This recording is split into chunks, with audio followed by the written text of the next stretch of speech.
Oh man, it's a cold one today. I need a picker-upper. Gonna grab some coffee. Alright, so I got my coffee.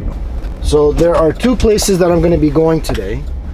And both places have their things that I need on sale. So one of the things that I'm having a little bit of, oh, not an issue, but well, I guess so. It's a safety issue. Is jack stands and a jack. You know, lifting up your truck or your Jeep or anything that you have.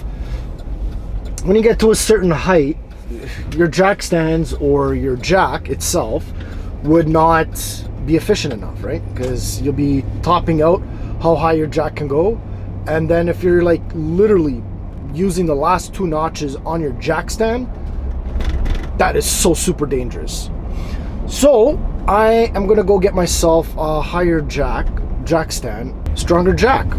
So the one that I was using before was like a 2-ton jack, so it was barely working on the truck. I'm gonna be picking myself up a 3-ton jack, and that's on sale, which is really cool.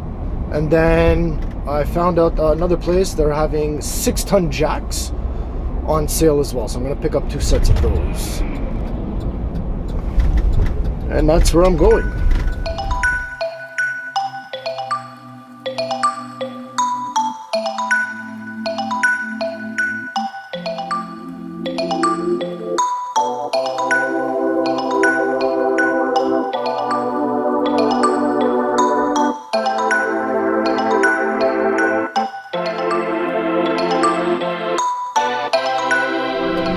Alright, so we're done at the first store. As you saw, we ended up getting the 2 sets of the 6-ton floor jacks, the pry bars, a mallet, actually it's more like a sledgehammer, and that grommet body panel puller.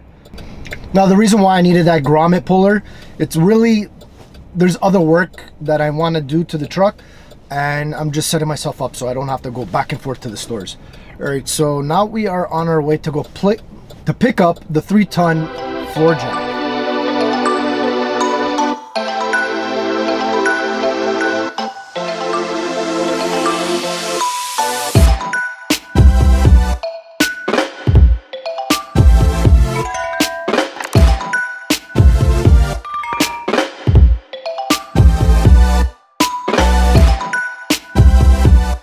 Okay, so we got the ready lift kit for GM's 1500, and this is the 2 1/4 or 2.25 lift kit. All right, let's see what's inside the box. It's very nicely packaged. Instruction manual gives you everything that you need to know over here. What's really cool is that they actually took pictures on how they did it. So I already looked inside it, I wrote some notes down. And then over here, it gives you the torque specs, and also they ask you, to measure, to check your height before and after you do the lift. So definitely gonna be writing that. Measured it before, the truck is about 36 3/4 high. So I'm gonna be writing that down. That's in the front. The back is, I think, 38 3/4. Now comes with hardware, 6 bolts to replace, the lower strut spacer. Now from what I remember, I think the lower strut spacer is actually 3/4 thick, and then the actual upper strut spacer is 1.5 inches. Okay, so the other thing that I got for this is this right here. It's a do-yourself gasket, rubber fiber gasket. People have said when they install these lift kits or leveling kits, sometimes the suspension makes noise. The other thing is mainly why I'm doing this is because when you have steel on top of aluminum or aluminum on top of steel, you get a chemical reaction, and it speeds up the corrosion of the aluminum quicker. I can't remember the technical term for it, but anyway, so what I'm gonna do is I'm gonna trace out spacers on the sheet, and then I'm gonna use a sheet to separate the aluminum from the steel.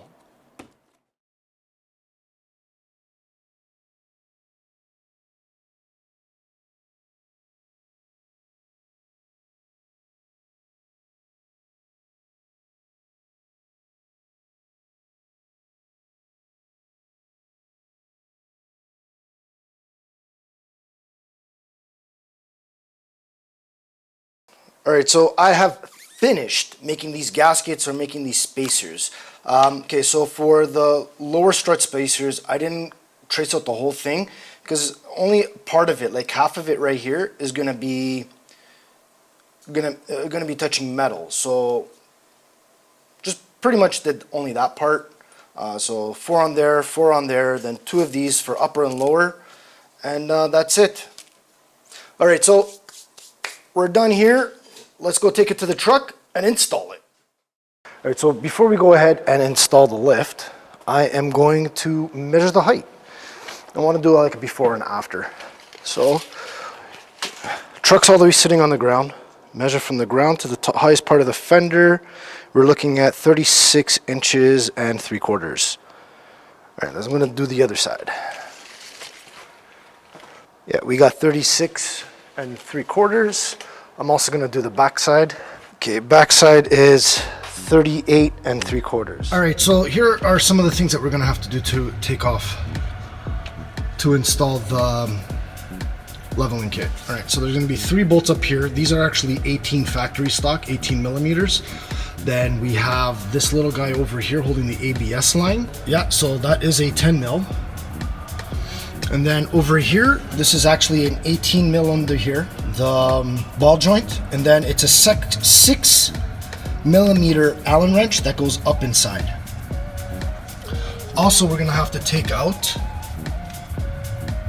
the sway bar control link. And so that one is a 14 millimeter on top and also a 14 millimeter underneath. So, all right, so that is what we're gonna do. So let's first start off by releasing the joint on the sway bar, upper sway bar.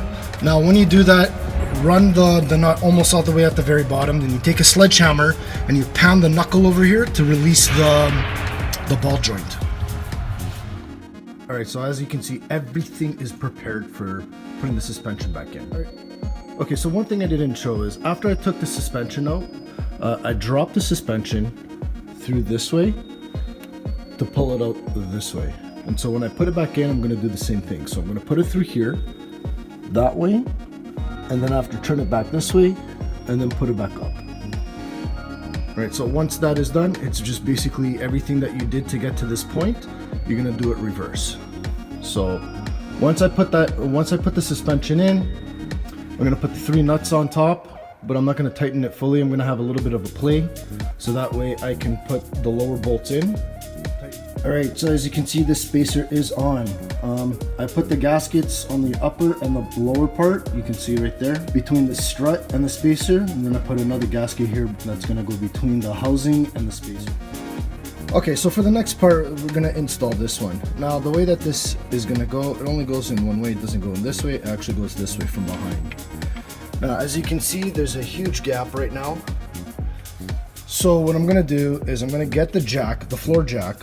I'm gonna put it underneath this lower control arm and I'm gonna pump it up. Now just be very careful. Remember, we still have the truck on the jack stands. So basically what I'm gonna do is I'm gonna meet the lower control arm with the lower part of the strut. So that way I can push. So, oh wow, my light just died. So that way I can install this lower spacer.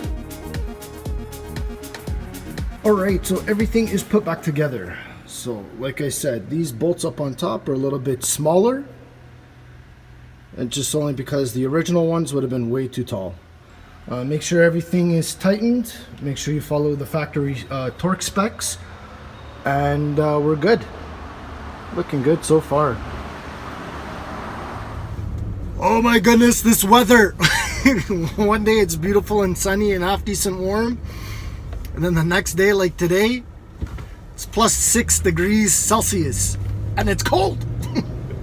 Anyways, okay, so I've had the leveling kit on for about a week now and I love it. So the one thing that I've noticed that with the leveling kit is there's a little bit more wheel shake. I didn't notice it until after putting on the leveling kit. I guess because there was a lot more weight when it was raked, so it was weighing down the tires. So now that the truck is now leveled, some weight is off of the front end and tires are shaking. So now I'm noticing, tire shake. So I'm going to show you guys in a second here what I'm talking about. So yeah, just look right here. Right here at the steering wheel when I get up to speed. Alright, so as we're coming up to speed here on the highway, just keep your eye on the steering wheel. Yeah, that's about 80 kilometers, 90 kilometers an hour. I'm letting go of the steering wheel just a little bit, and that's 100 kilometers an hour. Okay, let's turn that a little bit more. Okay, see? Yeah, this is annoying after driving for like 30 minutes. Not cool.